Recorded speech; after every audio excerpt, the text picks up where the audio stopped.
Në shekullin 19, kjo ndjenjë u bë gjithnjë më popullore në Britani dhe ndikoi në politikën zyrtare perandorake.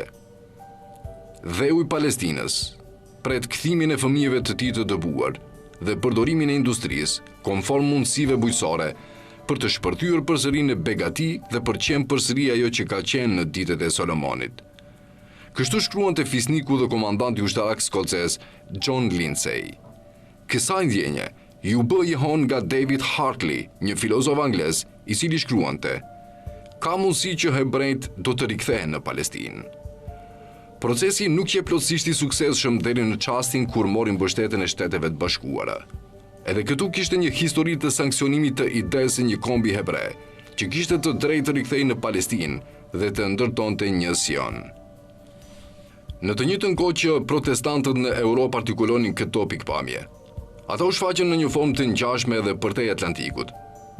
Presidenti amerikan John Adams deklaronte: "Unë dëshiroj me gjithë zemër që hebrejt të rikthehen përsëri në Jude, si një komb i pavarur." Një histori e thjesht idesh të çon drejt për drejt nga ecërit predikues të kësaj lëvizjeje tek ata me pushtet për të ndryshuar fatet e Palestinës. Më i spikaturi prej tyre ishte Lordi Shaftesbury, një politikan dhe reformator i shquar britanik, i cili bëri një fushat aktive për një adhe hebre në Palestinë. Argumentet e tij për një pranim më të madhe britanike në Palestinë ishin si fetare, ashtu edhe strategjike. Kjo përzierje rrezikshme e afshit fetar dhe zellit reformist do të çonte nga përpjekjet e Shaftesburyt në mesin e shekullit 19 në deklaratën e Balfourit në vitin 1917. Shaftesbury e kuptoi se nuk mjaftonte vetëm mbështetja e rikthimit të hebrejve, por ata duhet të ndihmoheshin aktivisht nga Britania në fillimin e kolonizimit të tyre. Ai pohonte se një aleancë e tillë duhet të fillonte duke u dhënë një ndihmë materiale hebrejve për të udhëtuar në Palestinën osmane. Ai e bindi qendrën peshkopale anglikane dhe katedralen e Jerusalem që siguronin financimin fillestar për këtë projekt. Ndoshta kjo nuk do të kishte ndodhur as pak sikur Shaftesbury të mos kishte rekrutuar vjehrin e tij, ministrin e jashtëm britanik dhe më vonë kryeministrin Lordin Palmerston për këtë kauzë. Një vit më vonë, më 1839, Shaftesbury shkroi një artikull prej 30 faqesh për The London Quarterly Review, të titulluar "Shteti dhe restaurimi i hebrejve", në cilin parashikonte një erë të re për popullin e zgjedhur të Zotit.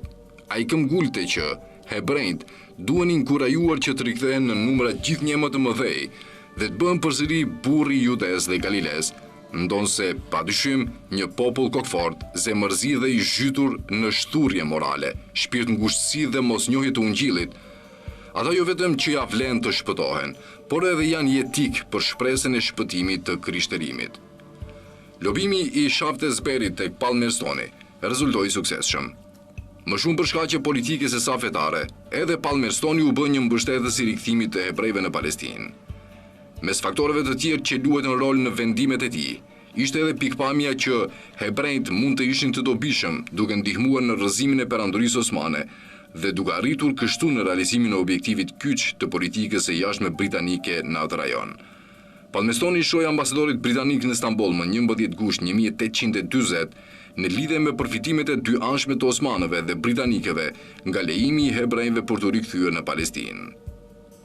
Pak ditë pasi Palmerstoni dërgoi letrën, një kryeartikull në gazetën The Times bëri thirrje për një plan për t'i vendosur hebrejt në tokën e baballarëve të tyre, duke deklaruar se kjo po merrej në shqyrtim serioz politik dhe duke lavdruar përpjekjet e Shaftesburyt si autor i planit, i cili sipas tij ishte praktik dhe i zgjuar.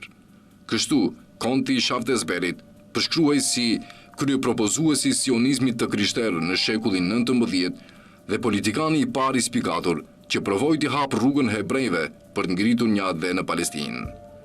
Ky momenti entuziazmit të establishmentit britanik ndaj idesë së rikthimit duhet të përshkruhet më saktë si proto-sionizëm, ndërsa duhet të jemi të kujdesshëm në lidhje me leximin e brendshëm të ideologjisë bashkohore në këtë dukuri të shekullit 19, duhet të jemi të vetëdijshëm që ajo i kishte të gjithë përbërësit që do t'i shndronin këto ide në të ardhmen në justifikime për heqjen dhe mohimin e të drejtave themelore të popullsisë vendase palestineze.